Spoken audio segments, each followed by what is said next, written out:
Brr, brr, ma, ma. Bum, bum. Absolutely. What kind of potato do you think you are?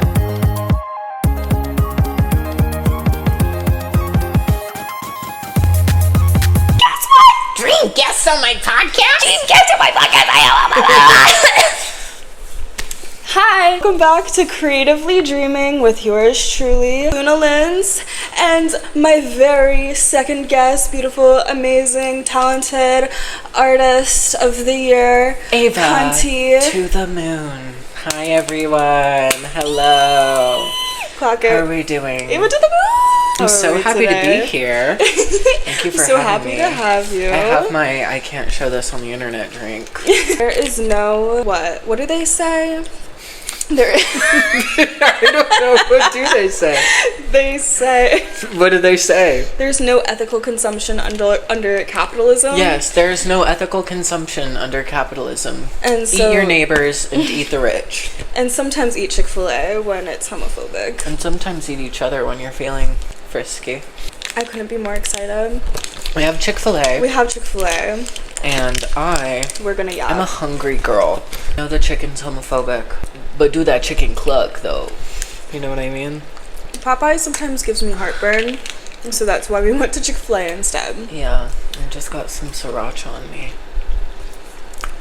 Why am I here tonight? Why have you trapped me against my will on this video No, I'm kidding. Every single time, yeah, I bring everyone without their consent on my podcast. That's the thing about this, is nobody agreed. Mm-hmm. No, yeah. If you're gonna come over to my place, rule is you have to be on my podcast. That part. You have to be. Yeah. If you're gonna enter my room, my sanctuary, my sacred space, you're gonna be subjected to being put on the internet, and that's just the tea. And you know what? I'm glad that you picked me as your first sacrifice to be in your space. Yes. Doing this. Because Literally our my previous guest, Julia the Iconic, that was at Julia's tattoo studio, correct? Very cool. So I'm the first one in the real dungeon where the dangerous things happen. I legit say and do whatever I want on this podcast. Although I have segments, we go on tangents, and that's really just what it's about. The episode I am posting tomorrow, that was supposed to be posted on Monday, but it's being posted on Friday because that's just how the world works sometimes, is like an hour and a half long. It's my longest episode, which is insane. Like, I really yapped on that one, like, As for you a should. minute. I love it. I'm really excited about that one. I need to try that one because all I get is the nuggets, because like, Nuggets are good though. They you are. can't ever go wrong with the nuggets. that's what I'm saying. It can never fail me. And there's some people that say Chick-fil-A is like too expensive. I feel like every fast food place is too expensive nowadays. It's every single place. Like, They are. it's all the same price for a meal. McDonald's used to be like $4 for a Happy Meal. Now I don't even know how much they are. I'm sure they're not $4. Most likely not. Taco Bell used to be the cheapest when I was a kid. Now it's the most expensive. Literally. Oh my god. It's really just my friends that watch this, by the way. So hi, friend. Hi, friends. And if I don't know you and you're watching this, like, hello. What are you doing? You said, what are you doing? Yeah, what are you You doing? said, stop supporting me, actually. Just Oh, kidding. no, I meant what are you doing? Like and subscribe. That part. Like right now. That part. Like and subscribe, because I come But out also, with what are you podcasts. doing here? You're invading a sacred space. What the Sorry. You're in my bed. I'll be nice. Get out. Just kidding. I'll be nice. If you're watching the visual of this podcast, Eva painted that beautiful painting that is above her head. Are you fucking joking? I'm obsessed with that. I'm my glad. favorite thing in I'm the glad world. I made a cameo. Very happy. Yes, I I'm glad love you it like so it. much. It's my favorite. Literally. Yes. I'm happy. I'm grateful. I didn't even realize it was hung up until I started watching, and I was like, oh my god. Oh yeah, she hung up. She's right above my bed. She is. How have we been doing this week?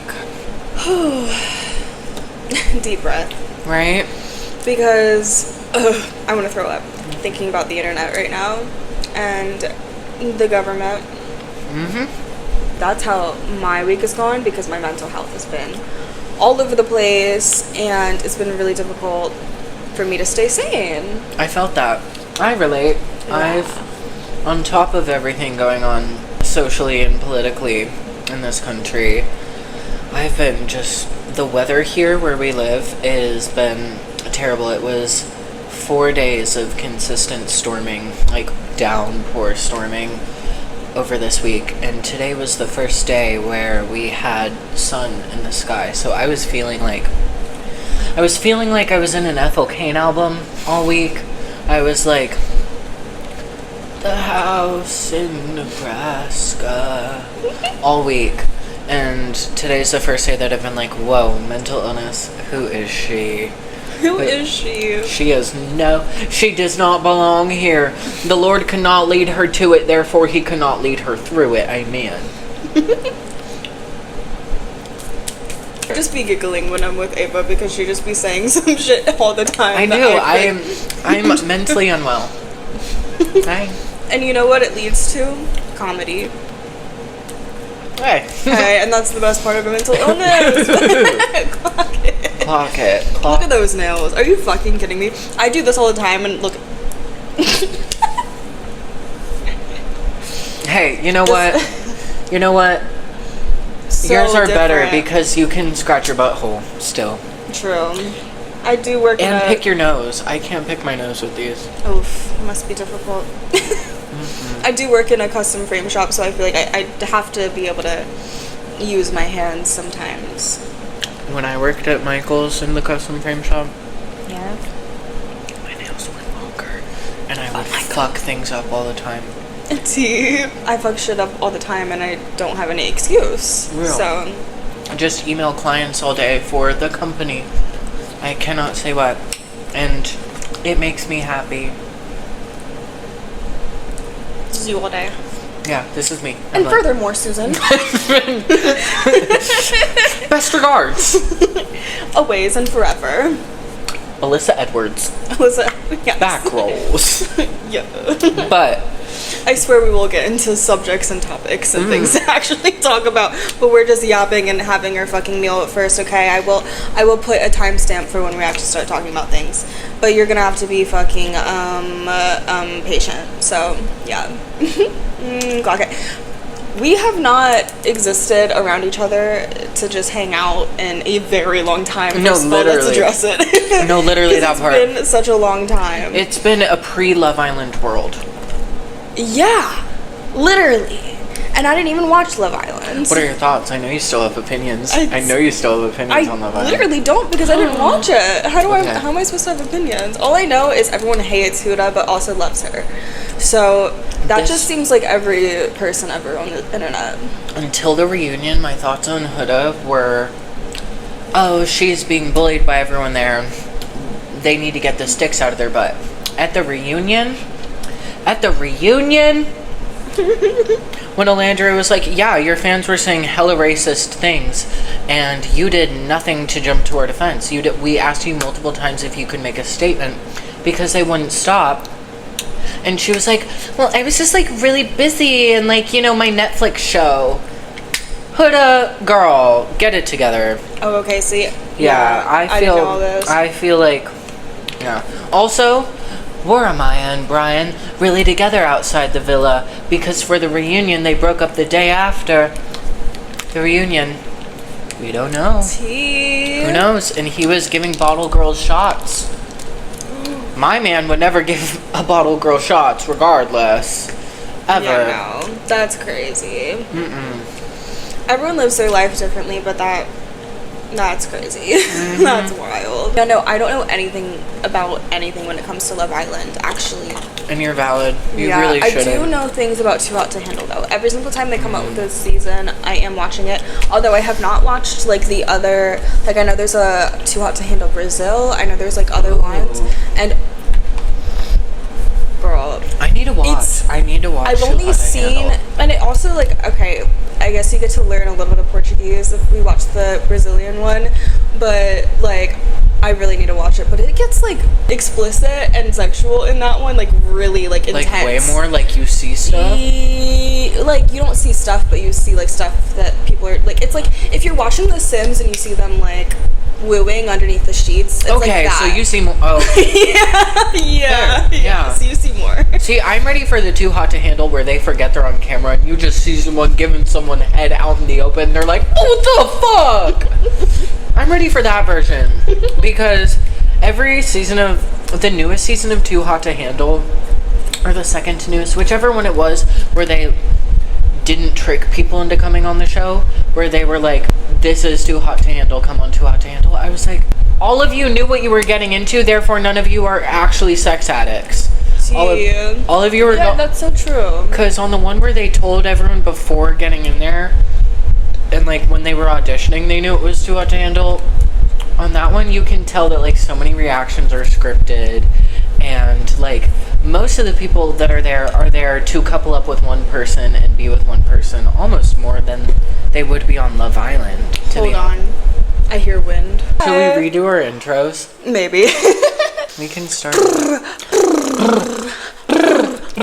Ma ma brr brr ma ma brr brr ma ma.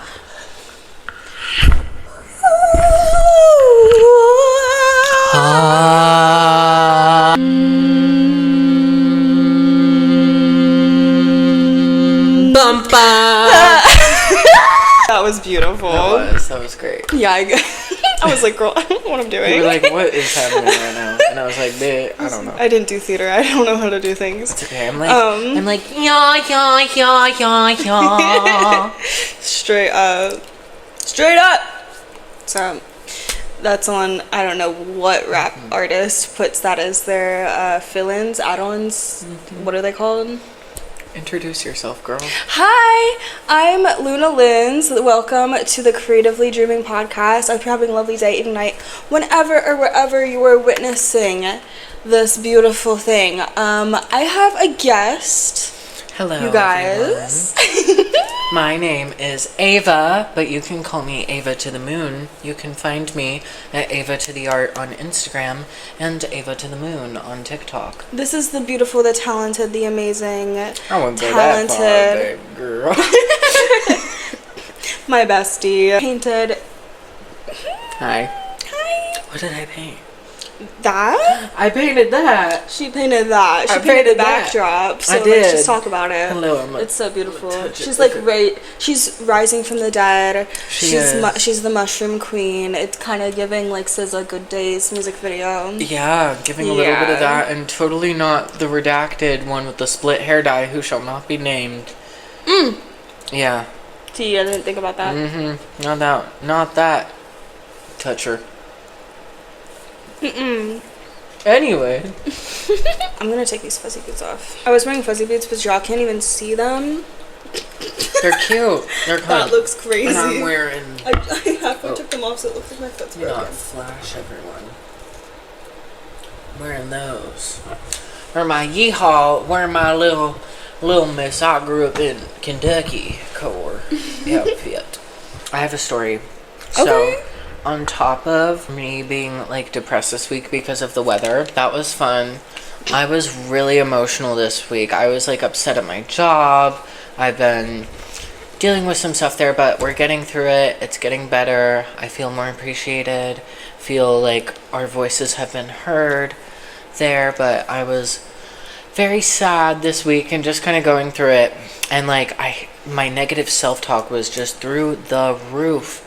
And I realized, like, late last night, I was like, yesterday was the 17th of the month, and I realized it was my hormone-iversary. It was 5 years on estrogen, and then I realized, I hadn't taken my estrogen at all this week. And so, fuck. like, literally within, like, an hour of injecting it, like, my body calmed. And I, like, felt that peace. And so it really was dysphoria, too, mixed in there. And I just didn't even realize it. Damn. Make sure you're consistent with your meds. No, legit. That is a good reminder. Oh, my goodness. Girl. That's crazy because in the past episode I talk about the Brat party in which we celebrate your hormonal anniversary. The feminization station, which was... It was syringes. We had a few syringes there for people to, I take a shot. Exactly. The estrogen. Of, the pink of the Whitney. The pink Whitney. That estrogen. So good. It was an amazing time, and you guys can check out that party below. I will link it. The Brat party edit, that was fully inspired by, honestly, Tara Yummy parties. Oh yeah, Tara Yummy parties. Her edit videos, they're so good. They're so good. I know she doesn't even edit them herself, but it doesn't matter because she's so iconic. Like, and I'm sure she has obviously some play in with the editing. But damn, like, I was so inspired after watching one of them that I literally came upstairs when we were living together, and I was like, "Hey, girl." It showed me, and I was like, a hell yeah. I was like, hell yeah. Hell yeah. So you know what we're about to do? You know what we did? We had a Brat Dress to Impress themed party. Oh yeah, I said, what if we do Dress to Impress in real life? And we had bitches walking down that runway. In real life in different outfits. Such a great night. It really was such a great night, and I miss and adore that night so much. Me too. I don't often celebrate myself. I'm so glad we were able to have a celebration for you, and that was so fun. Thank you. You know what? Fuck you. And fuck you too. Why did you even have me here? I don't know. You invited yourself. I did not invite myself. You keep telling them that you dragged me here, and you quite literally fucking did. So what the hell is wrong with you? Why do you think that? What are these delusions? Of what? Grandeur? Is this wicked right now, bitch? We got you. Chicken nugget time. Chicken nugget time. I big backed and I ate everything already. Oopsies. I literally have one nugget left, so... You do, you're like... all of my fries are gone. I'm just gonna be nom-nom-nomming all my fries while Lindsay gets into the topics and be like, oh shit. So real. But at least we have something to nibble on because... well, I have some, like, crumbs of fries left, and that's about it. I love to nibble on things. Or don't. It's the jellyfish. With the background.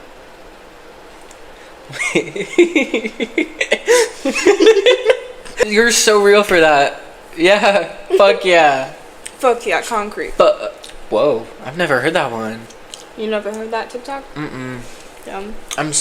Listen, I'm a little slow. Fuck yeah, concrete. I don't even know where that comes from, but fuck yeah, concrete. Real. Absolutely. What kind of potato do you think you are? No, I've been thinking about this a lot lately. I think I would either be a russet potato, or I would be potatoes au gratin. Edgar Allan Poe? I've never heard of this. You've never heard of potatoes au gratin? Babes! No, potatoes au gratin are the best thing ever. They're those like thinly sliced potatoes and the cheese, and it's like a side dish. No, I actually love those. I fucking love those. I would. I didn't know they had a name. And what would you be? Oh, fuck. Listen, we discussed it earlier. We did. We discussed it. Apparently, I'm a tater tot. Get into it. Get into the tater tot. Light and crispy. Ooh. Light and crispy. Wait, not the crispy. Light and fluffy. Light and fluffy. Light and fluffy. Fluffy. Or buttery. I don't know. What do you think you would be? A dill pickle chip. Let's be so for real. Dill pickle chip. That's not a potato. Yeah, it is. Oh, it is. Oh, like chips a potato chip. Chips are chips are pickles. Chips are potatoes. So, yeah. It's beautiful. You can be any kind of chip, any kind of flavor that you want to be. I do really love actually, you know what I really am? What? A fucking curly fry. Oh yeah, you're a curly fry. Oh yeah. Yeah. Yeah. Yeah, I would want to be a Rally's or a Checkers fry, but I'm not. Like, I'm not on that level. Neither am I. I'm not that seasoned, I don't think. No. The bedroom? Yes. Anywhere else in life? No. Maybe not. Well, actually, no, that's a lie. Everything that just came... Lie. We're just lying on this podcast. I'm lying. I'm a liar. Hello. Me when I lie. Me when I lie.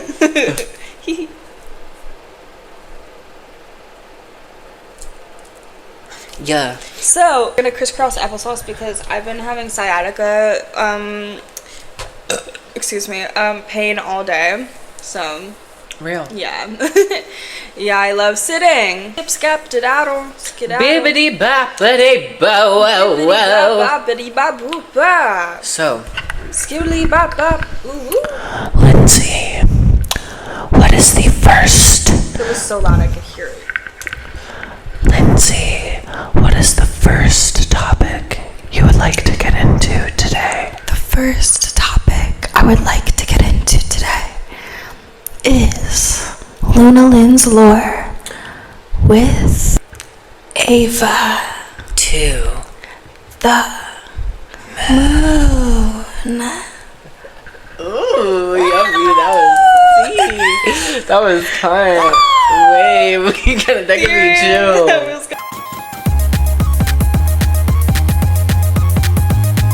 How much money you got? A lot. 21 Savage. Okay. We talked a little bit already about the Brat party. Your paint and sip, we could do. Oh yeah, our first paint and sip, or first and only paint and sip Sip together. Yeah. Also, a really unfortunate one, bed bugs. Oh my god, yeah. Oh my god, yeah. Oh yeah, let's get into it. Every single apparent guest I have, we end up talking about the awful experience we had with bugs. I don't know why, but it just seems to be a trend so far. With me and Juliet was the roach when we were out camping. But then it was a positive experience with the cute little moth that she saved from killing itself in the water. Oh, Yeah, so that was sweet. Cute. Yeah, pros and cons. Bugs really do. You know what they have? What? Some of them have pretty privilege. True. Bugs do have pretty privilege. They do. But not the bugs that we're gonna get into. Not at all, because bed bugs, they can maybe look cute because they're the size of a ladybug, but they're not cute in the literal slightest. They're not. For background. I'm gonna throw up. No, thinking same. about this actually. No, same. For some Aeva lore, before the Luna Lynn's lore. Get into it. When I was really little, I had a friend move in with me who I loved dearly. When they moved in with us, because of circumstances, it came with bed bugs. And my family did whatever they could, and we had to get rid of them. However, it was difficult to get rid of them while we were adjusting to this new lifestyle and of having a fourth person in the house. And so while they were under our wing, we just kind of focused on fostering that relationship that I had with that person. For me, I was I'm excited because I get to hang out with my friend who, I wouldn't get this opportunity to hang out with otherwise. So I was just living it up, not thinking about it too much, until the bed bugs started showing up a lot into it. And then after this person left and moved in with their family again, we had to go into extermination mode. And so for I think literally a month, I was missing class, everything. We ripped apart our house, purged so many things, had to get rid of as many things as we could, anything that was porous, so many clothes, etc., etc. And we used those little bedbug gas fogger bombs, and we would do that throughout the whole entire house. We had to do that 3 times to get rid of them. Then we got the sheet covers, we did everything, we heat treated, and it was a very traumatic experience for being that little. And it was it's a core memory, and it was anytime I would think about it, it would trigger my fight or flight. I would get about them. And so I'd survived unscathed for the better part of 10 years since then. And then, last summer, we had a camping trip that we did. A little excursion, if you will. In our friend's backyard. Our friend places. doesn't have bed bugs. No. But the upholstery in their backyard might have. Or, you know what it could have been?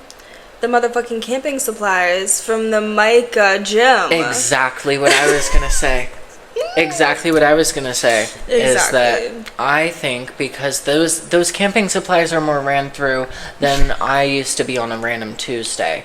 I'll tell you what, those camping supplies have been used more than my whole by many and all kinds of people, and especially art students.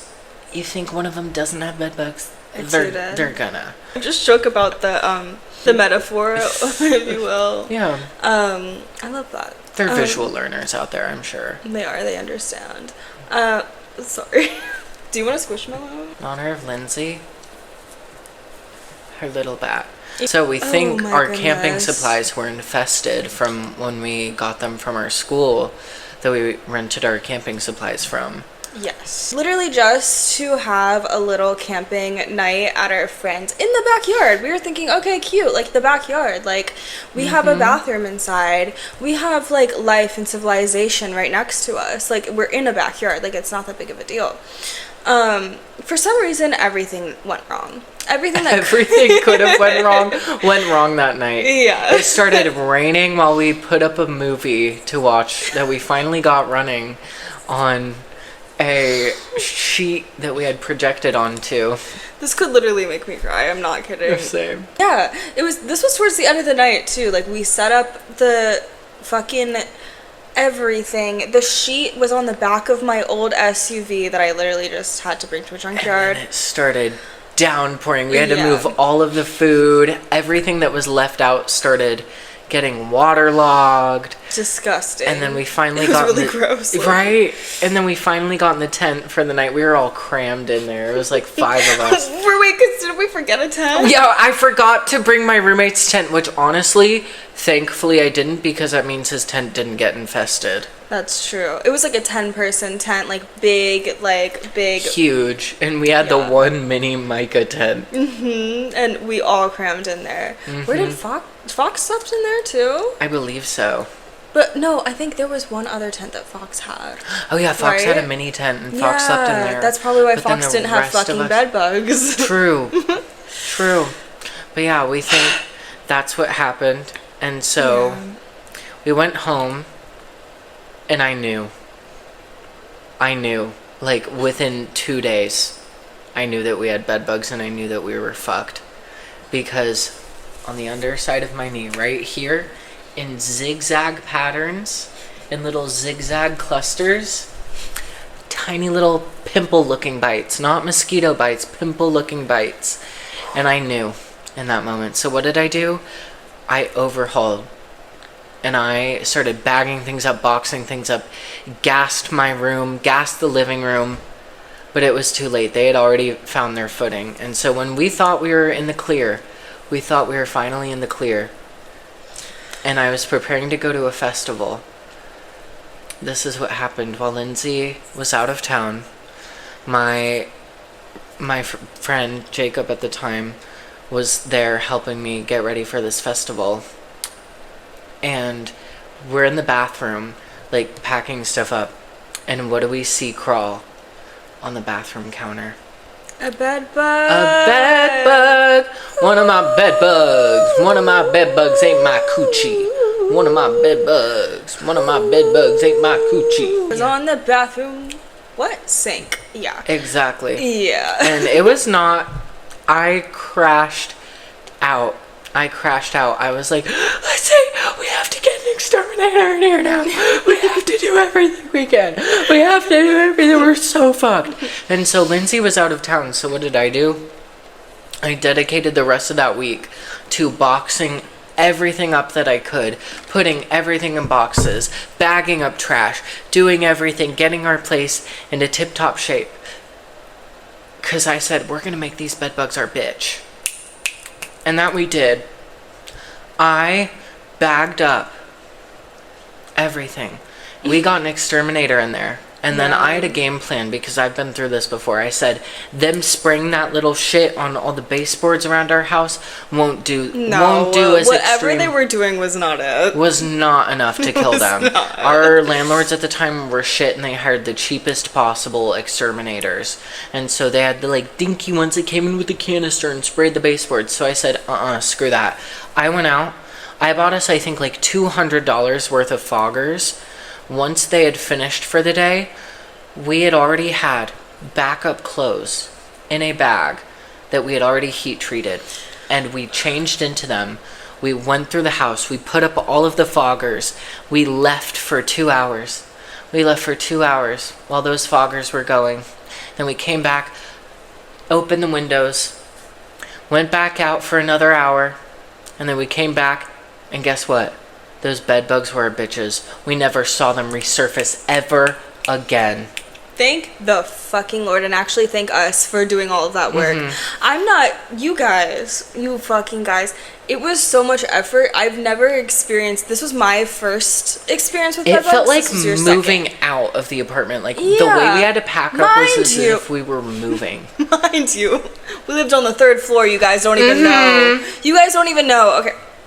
I'm gonna scream. I'm gonna start screaming. We lived on the 3rd floor, no elevator, right? Okay, so if you've never had bed bugs, okay, this was my first experience, so I didn't realize how fucking bad it was gonna be. But you have to bag up every single cloth item that you have. Your clothes, but also maybe if you have hammocks, if you have bedding, hey, your squishmallows, everything in your apartment has to be bagged up. Everything has to be put in boxes. And if you're painters like us and you have canvases, guess what I did?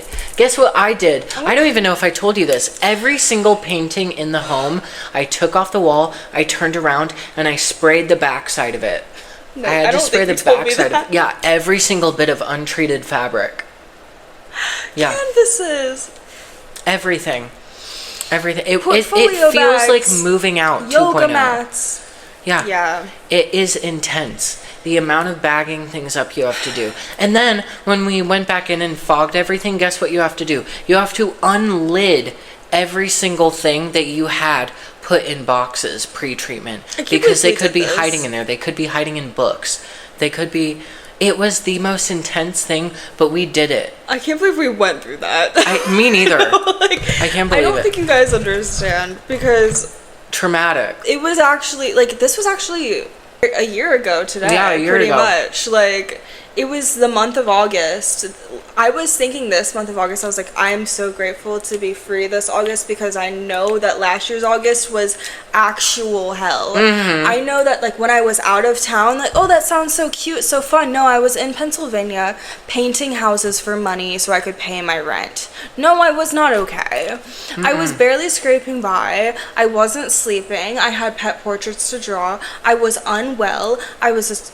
Hey, starving artist. Hey, I was being taken advantage of. So, it wasn't cute and it wasn't fun. I'm gonna go on a tangent because on it. We are such talented artists and all of this shit, and the amount that artists get taken advantage of in so many different situations is insane. You have to have armor. You have to have the biggest armor. I feel like this is why I've got guns, you know what I mean? Because bitch. And why I've got no, I'm kidding.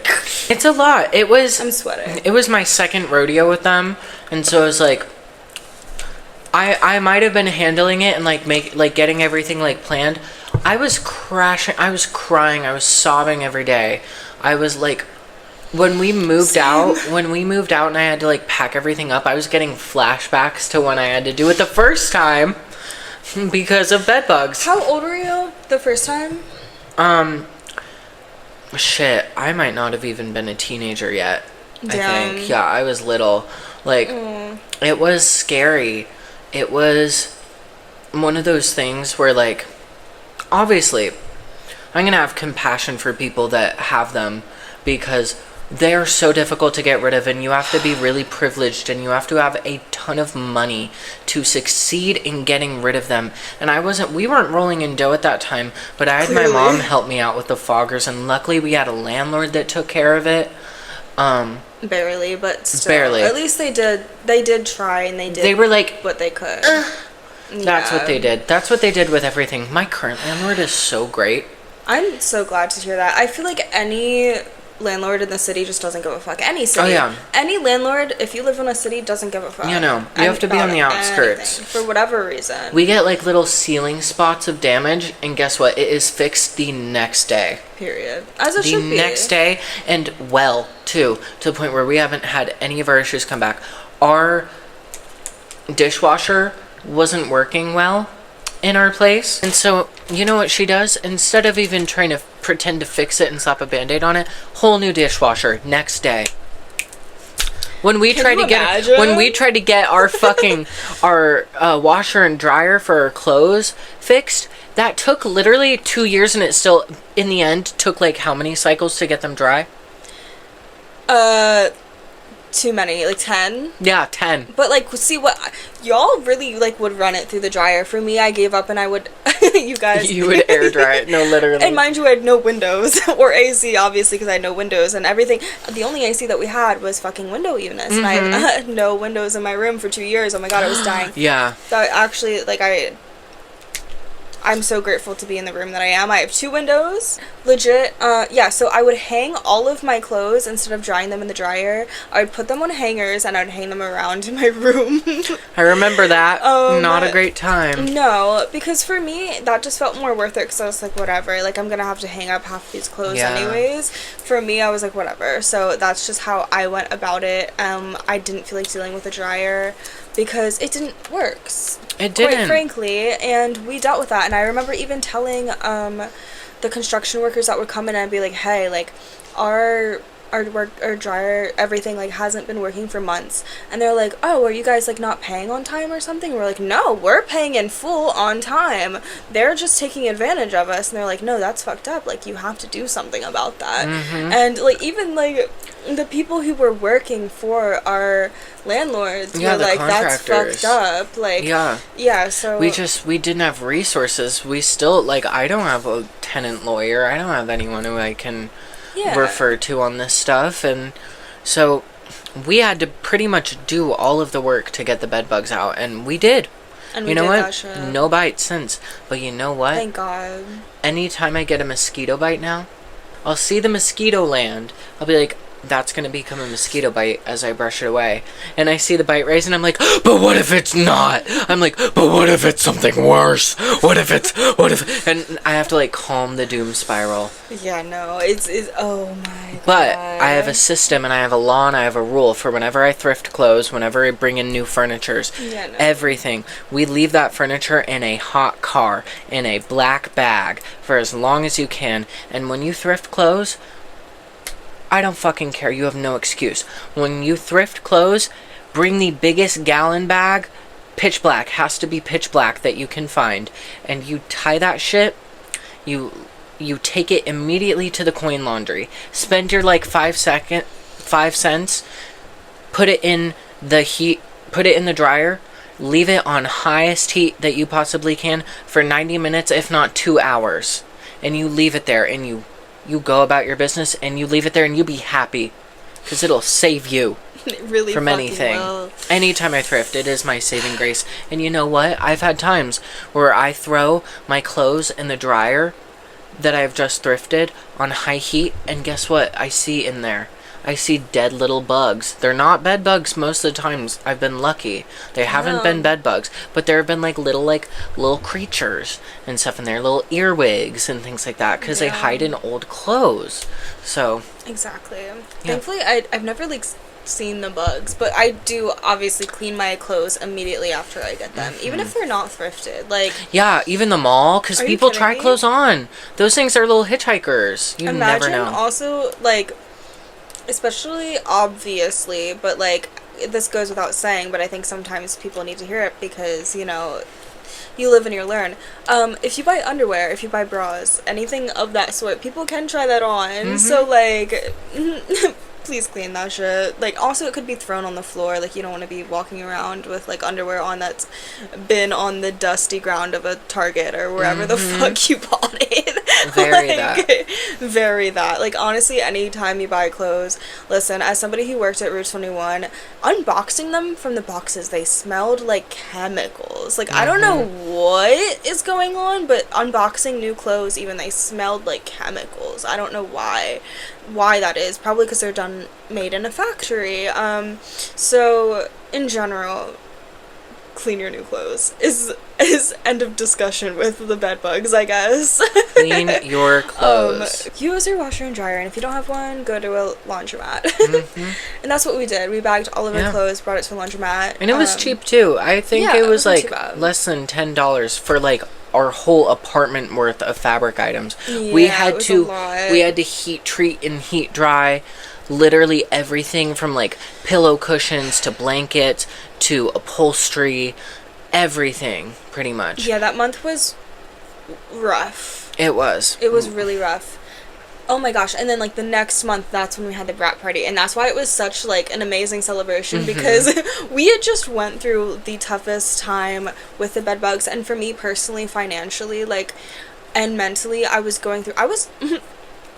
put the number here, but like, I was calling 988 because I was in such rough places mentally and financially that I had no place to turn. I was like not fucking sleeping. I was like not being able to take care of myself, and then I came home and then I had to like deal with this bedbug fiasco.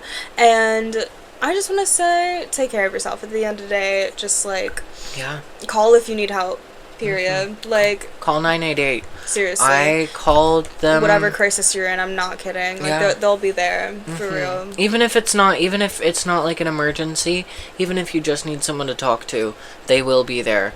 Exactly. I called them during that time too because I was getting some really dark thoughts and it was not great, and I'm glad I got out of it when I did. Yeah. Be careful, guys. Seriously. But take care of yourself. Yeah. 100%. But we had the Brat party, and it felt like a full circle celebration because we had gotten our lives back, it felt like. Finally. To be honest. Yeah, because we were able to have people over at that point, because for a while we were not trying to have people over because, one, we didn't know if anybody else was going to have bed bugs because we had, the camping situation and with friends, and we didn't know if they had them either, but thankfully no one else did. But, we were just being extremely careful with, like, who we were having over, and then we were able to eventually work up to the point of, like, having, like, a whole party and having people over. And thank God. Like, it was so fucking fun to, like, just being able to, like, have a moment to, like, ourselves and celebrate, like, because we put in so much work to have an apartment and, like, be able to live on our own. I know that, like, I just, like, got to a mental and financial state where I couldn't anymore, but I just want to give myself a pat on the fucking back because, I got so burnt out, and that's why I had to, like, step out of the role of adulting, and now I'm living with my parents.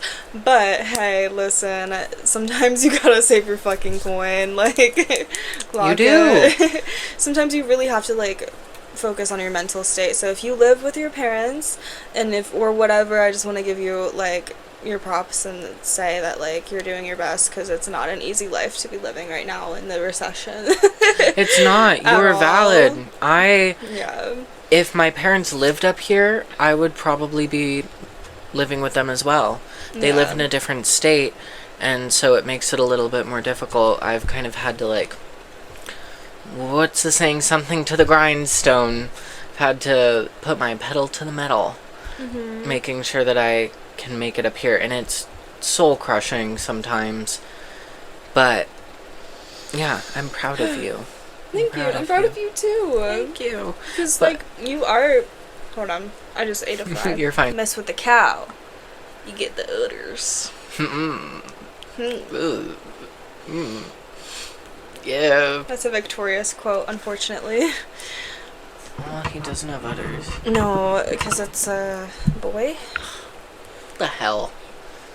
Gender. Nonconformity. Me. So real. Yes. So true. So true. I'm sweating.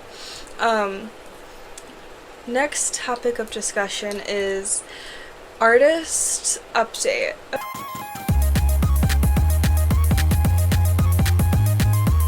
Okay, so where are we on our artist's journey in life? Absolutely. You're the host. Go first. Okay, I will go first. Okay. I personally have been I have been working on a commission for my aunt for quite some time. Like, it hasn't been like a ton of work, but it's just taken a long time. Sometimes things, art is a process. So I've been working on that commission. We love. I used to work 2 jobs, as I say in every episode, literally. I used to work 2 jobs, now I only have the one at Michael's custom framing, but I used to do a paint party business. That was lore we didn't get into, but maybe we can in another episode, because this is lots to discuss. Yeah, there'll be a follow-up about that, because that's a whole nother discussion. But I will say, speaking of paint nights, what really like sparked my inspiration again was doing my friend Julia's paint party night. It was like, she did like a Bob Ross thing, so we painted mountains and trees and a little like lake, and it was super cute, and clouds, all like the fun landscape things.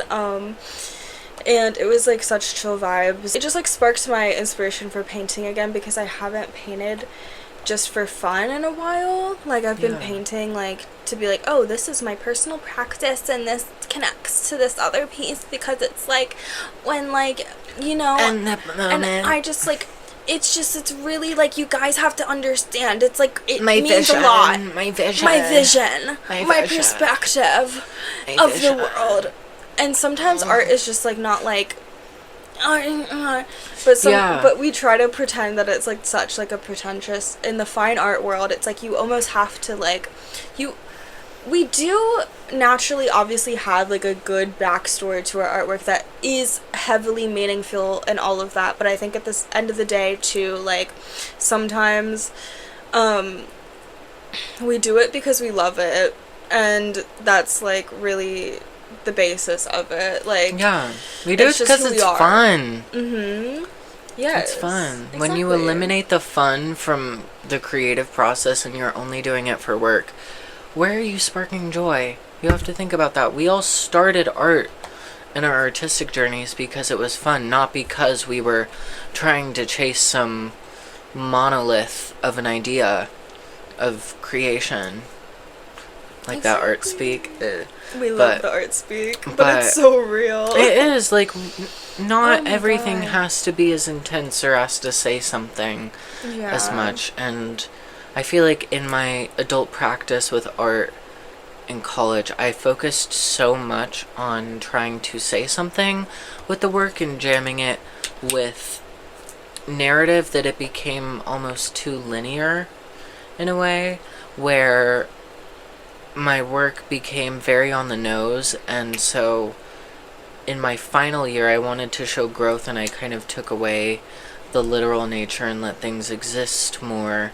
And I had to focus back in on technical aspects, because I'll be honest, like, I technically, like, skill-wise wasn't growing. I was just making at the same level, just with different concepts, and I wasn't sparking joy anymore.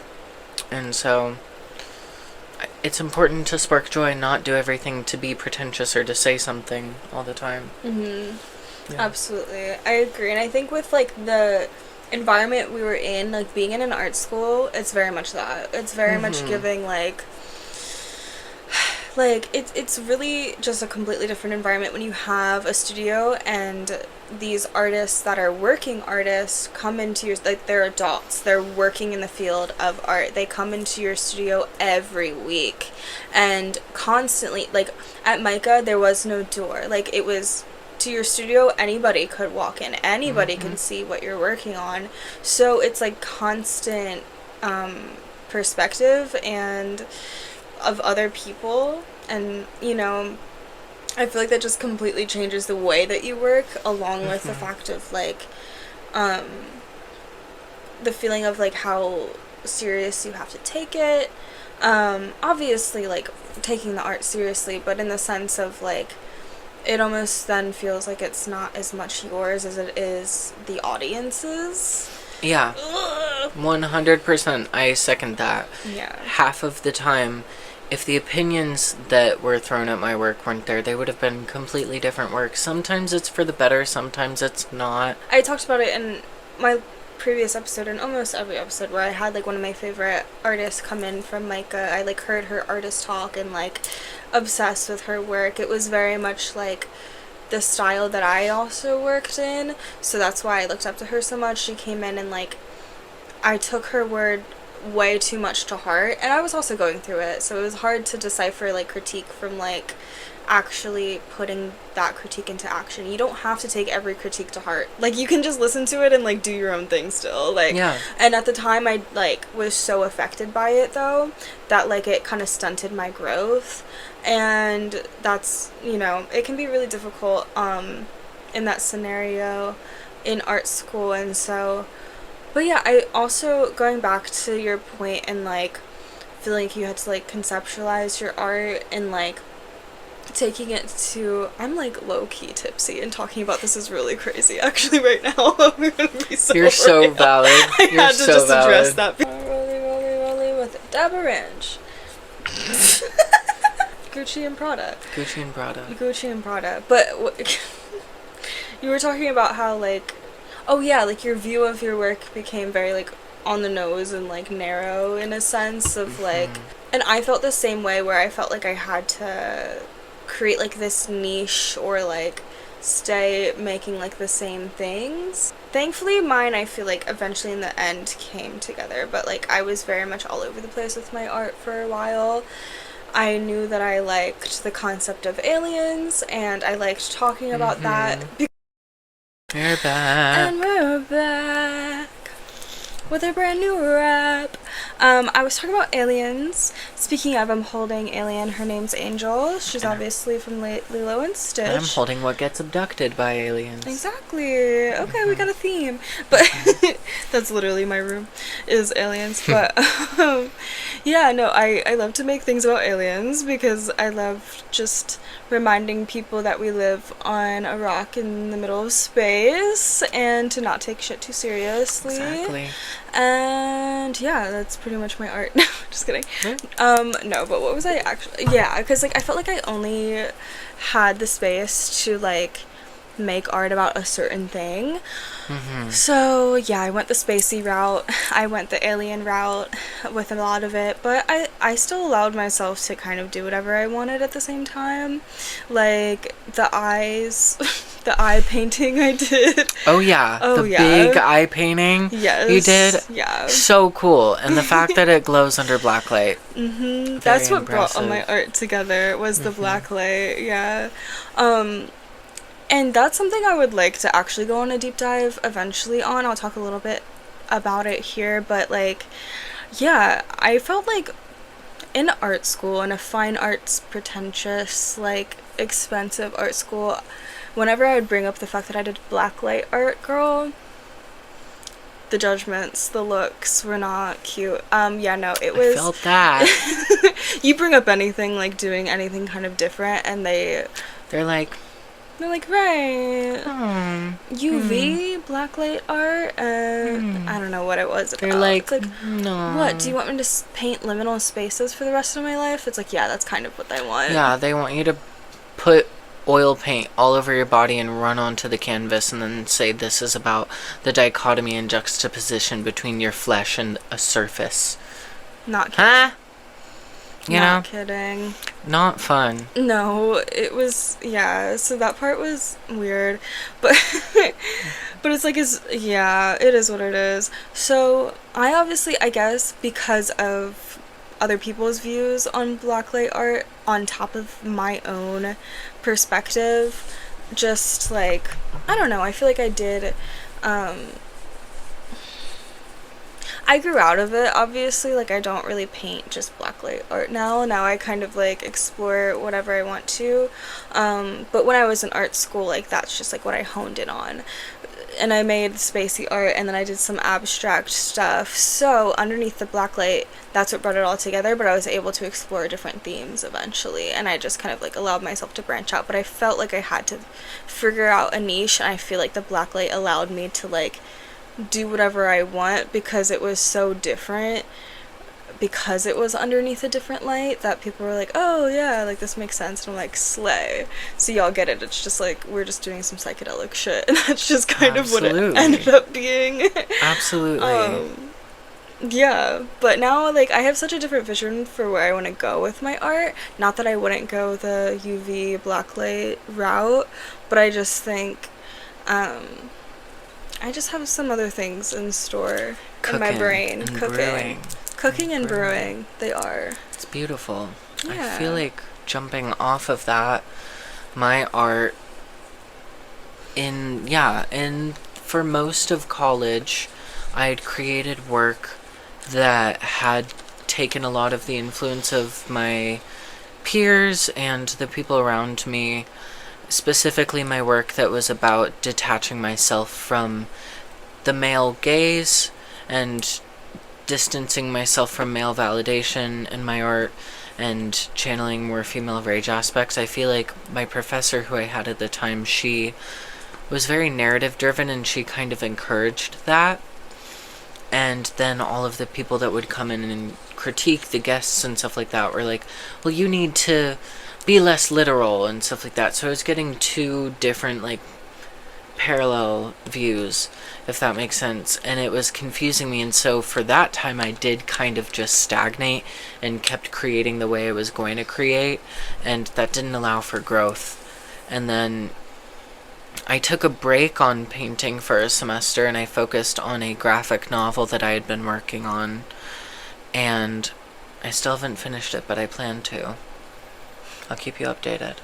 But I did that, and it was a good reset because in the background, while I was working on that in another class, I had created these soft sculptures that looked like flesh. I had simulated flesh through art material, and it was really fascinating and fun. I hadn't gotten to be tactile with my art in so long, and so bringing that back into the creation process was really validating for me. And so when I went into my final semester, and my new professor, who I love, was a great mentor, he was like, think of this as your magnum opus, what you want to share your 4 years culminating to. And I had kind of stagnated my first 3 years there, so I was like, I'm going to really push it. And so I started incorporating these soft sculpture flesh ideas into my work to create something that pushed this theme of body horror in the idea of losing oneself. And it was fun. Even though it had like a deep concept, I really enjoyed just getting to be unsettling with my work, which previously I had only been unsettling by like putting it into such a rigid confine, and it had to display this exact meaning, it had to display this exact thing, and I kind of allowed it to open up and be a little bit broader of a concept in my final year. And I feel like it served me well. It helped me just push myself technically. I still am not proud of some of the work I've did in there because of the time constraints. However, I feel like I also really just fucking enjoyed it. I had a lot of fun with it. I had a lot of fun, and I got to create unsettling art, which is what I like to do. I like to make body horror art, and I like to make work that abstracts the human form, and I had lost so much of that in trying to please everyone and evoke a concept. And I found that in the end I evoked the concept I wanted by having fun and playing around and having good people around me.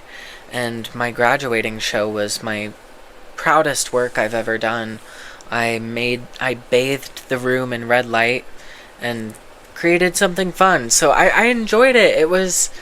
It's good to take those critiques and those confines with a grain of salt and make sure that you create work that is just important to you at the end of the day, I would say. Mm-hmm. As far as now, where I am with my art journey, I graduated in May. I have been working a full-time job since then, and it hasn't been an artistically related job as much as I thought it would be. However, I am starting to get back into the creation process in the background. I've been putting together some professional packets of my character design work that I've done, because I also do character design and concept artwork. I haven't been building up as much of my painting and my fine arts practice. However, I have a few ideas cooking. Similar to you, it's about aliens. Ooh. However, I'll give you guys a little teaser. My first painting that I want to do back is about the time my great-grandmother in Charlevoix, Michigan almost got abducted by aliens. I can give a little lore. Sorry, I'm excited. Oh, real? No, I'm just reacting. I thought the phone did something. No. But, my great-grandmother was, when I was really little, was up in Charlevoix, and she had seen these, like, white strobing lights shine through and, like, blind her living room. At first, she thought it was cops or something. She was like, am I being swatted right now? I'm an old lady. Why am I being swatted? You did tell me about this. Yeah. Oh, shit. And I thought it was at the grandma's. Right? And she looks out her window. That ain't cops, babe. She sees this, like, cylindrical thing. She said she didn't know if it was a UFO, what she saw, but this, like, giant cylindrical thing, and it was super bright. She could barely make it out. And it was, like, lowering itself in such an even pull onto the ground. Like as if it were in an airtight tube going smooth down. Or like a turd falling smoothly out of the butt. And, you know, it just... Absolutely. She was terrified. And so she grabs her dog that she had, her collie, and she runs with her dog. She grabs a knife, and she and her dog hide in the closet, like, all night. And she sees the lights strobing through the blinds of her closet, because she had one of those closets where it had the little, like, shutters on them. And then eventually they go away, and she takes her dog, and her dog was freaking out, mind you. She had to, like, politely close its mouth so it wouldn't draw attention to her. He was wigging out, like, as if his sense of direction had fucked up. Like, he started getting sensory issues from this. And so she goes on the bed. After it's dissipated, she's, like, holding the knife like this, like she's a mummy, and her dog, like, won't leave her and is shaking the whole night. And then when she wakes up in the morning, she calls her son, my great uncle, and he comes and inspects. There are, like, markings, like track marks on the lawn, and they're like obviously one giant circle, but then you look in, like, these prongs where I guess they had, like, stuck out the ship's feet to land. There were, like, these, like, triangular, like, tesseract kind of patterns. They weren't crop circles. It was weird. It was like whatever had landed there was still, like, vibrating over it, and crazy stuff.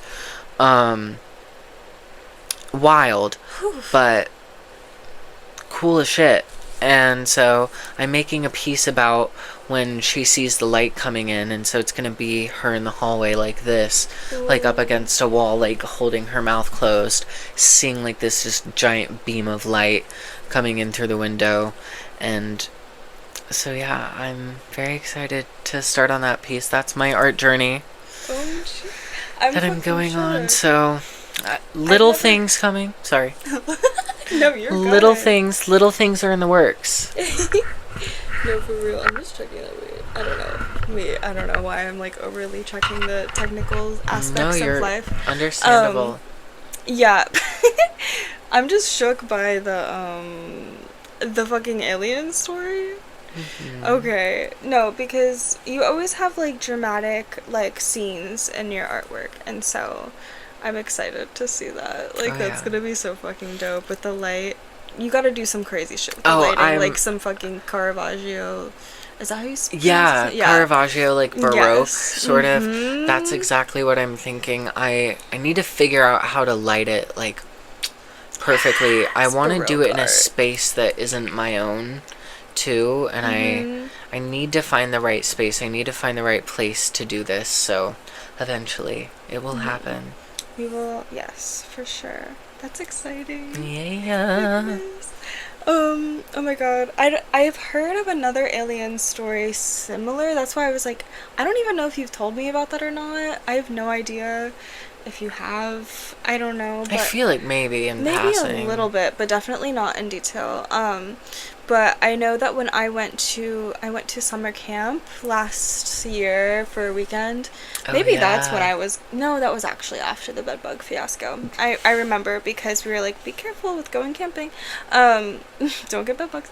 But yeah, I went camping with my dad at a Baha'i summer camp for the weekend. I've been going since I was a little kid. And it was the last night there, so it was Saturday night, and this one kid told this story. I believe his family lives, me forgetting, I don't know, out of the country, me forgetting, but this kid was telling this alien story, and it was affecting his grandmother too, where like, really? Yeah, like, they got like video footage of these aliens. I have like photos of it on my phone. I'll insert a clip. It's kind of fucking terrifying. I need to see this. They need to see this. It's in my phone. It's like one of the. So basically, this alien is literally right next to a light post. This sounds so insane. I'll go fuck. Right next to a light post, and it's as tall as the light post, meaning it's like 10 feet tall, like Slender Man vibes, kind of. And then there's a little guy. Right next to him. There's a little guy and a big guy. Yeah, they're like, basically the little guy is like half the size of him. But there's two of them, like, conversing. And, like, she kept hearing noise and stuff like that. And, listen, I don't remember the full details of the story because it's not my own. Like, it wasn't my grandmother. It was somebody else's. But the way he told the story was amazing and just, if you see this, if you're the kid with the story that's watching this, write in. Costa Rica, that's where they were from. Write in, send the full story. Yeah, exactly. No, seriously, he was really cool, and he was like telling the full story. I know he had experienced some stuff because he knew that his family lived on a farm, and they had lots of land out there in Costa Rica, and he was like, I want to experience the alien, so he went to go camp out like in the fields, and so he experienced some light like you were talking about, like in the fields, and it was like a whole fucking thing. And his cousin, I don't think, woke up, but he, like, it felt like a vibration kind of thing, like a really loud noise, but like shaking. It was like yeah, it was just whew. So that was like what he had experienced, and then his grandmother also was experiencing something similar, obviously, because she lived on the family property, and they'd even gotten video footage on their like home system camera thing. So yeah, it's just like, I need to see this. Yeah. Oh, that sounds so cool. Yeah, it was really cool. I may have shown it to you, but it was literally a year ago that like I learned of this story that was like similar to what you're talking about, which is really crazy.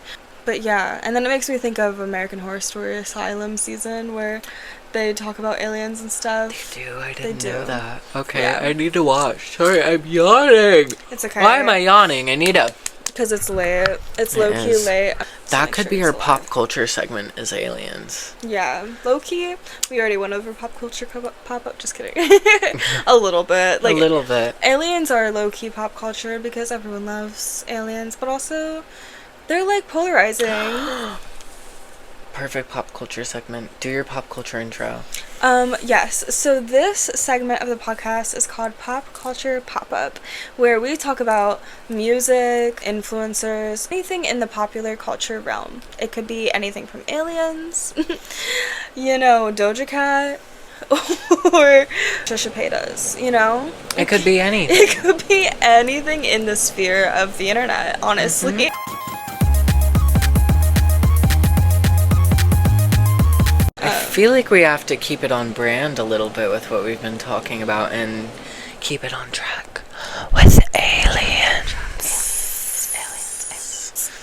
I actually have one I want to bring up, if that's all right. Absolutely. I know I'm a guest, but no, but like you're part of the podcast now. The comet that is in our solar system, that is like, there is a comet right now that is in our solar system that astronomers, whatever they're called, I don't know, the scientists. Astronomies, just kidding. But I've heard about this recently, and it's like going in a straight path in our solar system, which is odd because usually things orbit because the sun acts as like the center of gravity and also as a funnel. Over time, things are drawn closer and closer to the sun over millennia. It's going straight? It's going straight, and it is, imagine, planet here.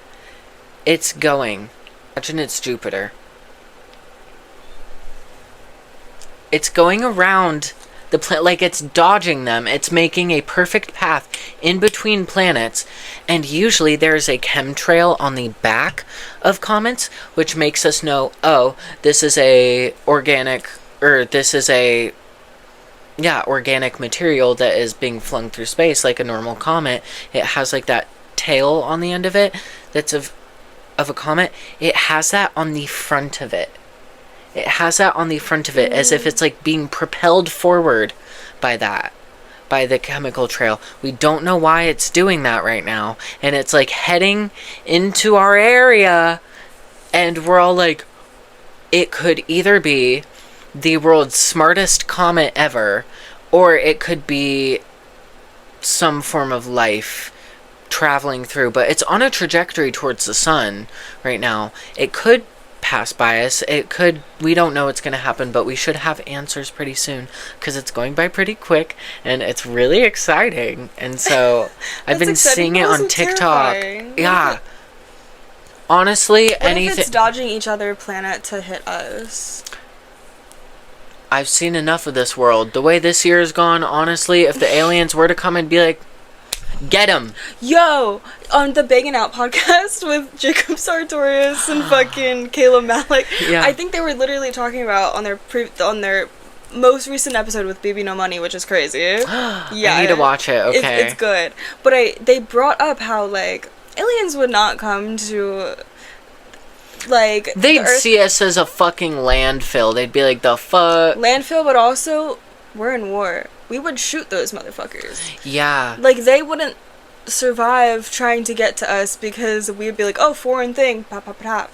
So, yeah, you know, that's just the tea. We'd be like, oh, that's a threat. Yeah, before we could even study it or give it a fair shot, we'd be like, that thing's not supposed to be there. It's intercepting our airways. Boom. Before we even knew what it was. Exactly. Yeah, exactly. So that would be the issue. I'm like, I never thought about it that way. I don't know why I never did, but that is true. Like, not the US, but yes, the US, and along with the rest of the planet, like, we would be way too much of a threat to aliens coming here in a way that would be, like, if they were coming here for peace, they would not get it.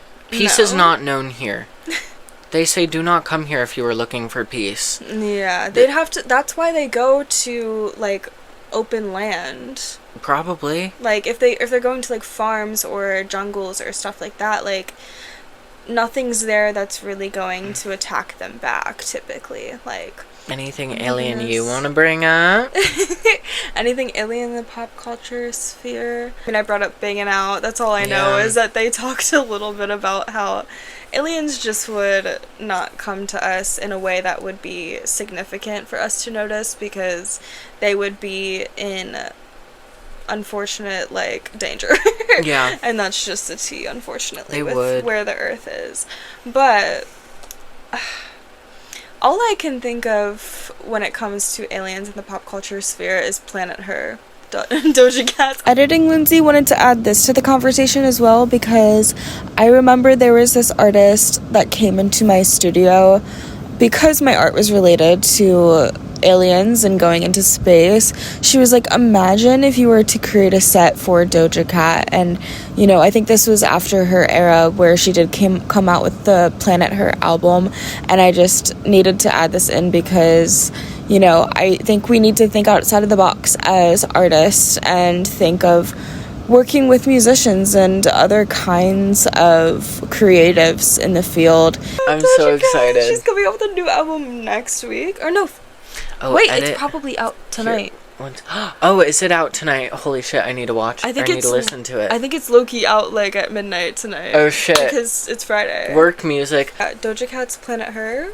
That's what I think of when it comes to pop culture and aliens. I'm so excited. Her new album. Okay, it's called Vivi. Levi's. As long as it's not American Eagle jeans, I'm happy. Me too. Cat's Eye fucking slayed. She ate that. Talk about pop culture pop-up. Milkshake brings all the boys to the yard. Oh my god, our friend was in the fucking... Sorry. Oh my god, our friend got to meet Cat's Eye. Sorry to and my got entire to family dance for them. Got to dance for them. I will oh my insert god. clips. I'm literally not kidding because she was on the Gap's story, on Gap's Instagram story.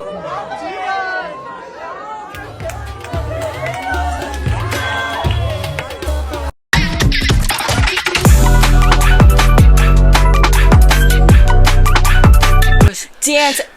She got invited. You know why? Because she's a fucking iconic model dancer. Fucking bad bitch. She does everything. She's Bad living her bitch. dream life. Aaliyah, I love you so fucking obsessed much. with, I'm a fan. I don't even think you I'm a understand. fan. I'm a fan. You've been in my life, and I'm a fan of you. That's what I'm saying. Like, we can hang out with this girl at any point, and like, she's the role model. I just feel like like I need to worship the ground like, she walks on. I'm not kidding. Because I was so... The way that we met her was at... It was a surprise! We met her at the Aaliyah's Interlude concert, as well as Chrissy Schlepeka. I don't know how to pronounce her last name. I'm so sorry, Chrissy. But it was a Pride concert.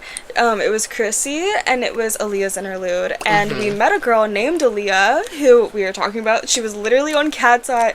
She literally danced with Cat's Eye. She was so stunning, and we were like eyeing her, being like, that girl's cunt. And then we all started talking to her. She partied with us the whole night. Literally, she was with us the entire night.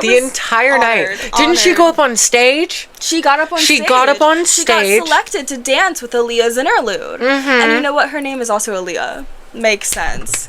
And you know what, bad bitch. Every single time. I came up, because I was so afraid. Okay, this is what happened. We were standing in line. We were second in line, because we were super early. She was first in line, and I was like, she was sitting there on her phone, probably, like, nervous, but, like, I was, like, my perspective, her outfit was everything. I, like, low-key remember it down to a T. Like, no, me too. I remember the hair, the rainbow hair. Yes, the big boots, like, the belts, oh my god, the little tank top, like, everything about the outfit. Everything. Everything about it was so I was iconic. Like, this girl is...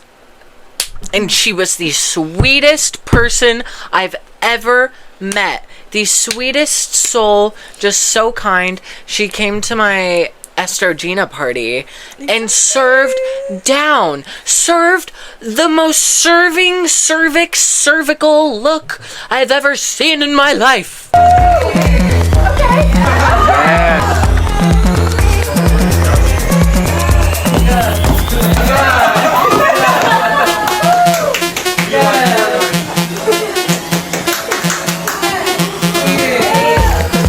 Literally love. We're fans. It was the fucking white her and hair. her mans too. Oh Cutest couple ever. Cutest couple ever. She's one of those people that, like, I don't even, like... How do I have the pleasure of knowing you? How do I have the pleasure of breathing the same air as you? Like, I need her blueprint to life because I want to live that life too. You know? Straight up. I just want to be a hot girl doing hot girl things and getting paid for being a hot girl.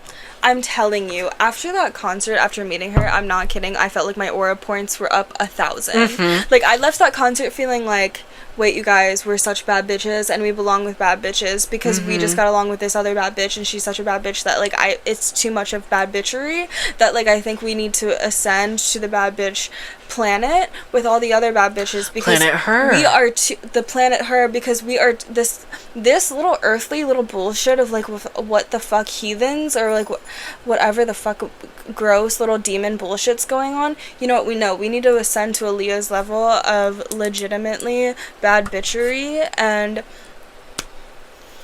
you know what? I'm mad that I have to exist in this planet that, you know, isn't just Aaliyah's. I know, literally. I'm like, why are there dudes named Shred? Why are there dudes out there that look like their names are Shred? And you know what? Their names are also Brock. Can you imagine looking at a baby boy and say, Brock. Brock. Brock. What the fuck is wrong with humans? Aquaman? That is not a Brock ally. Aquaman? Now, Trisha, honey. Hey, girl. Hey, Trisha. Hey. I just want to say this. Aquaman.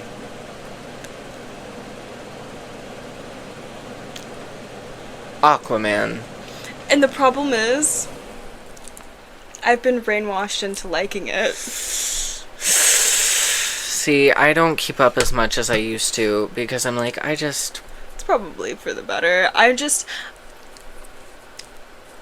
attracted to Pink and Cheetah. True, and she is nothing if not Pink and Cheetah. Exactly. So you know what I watch?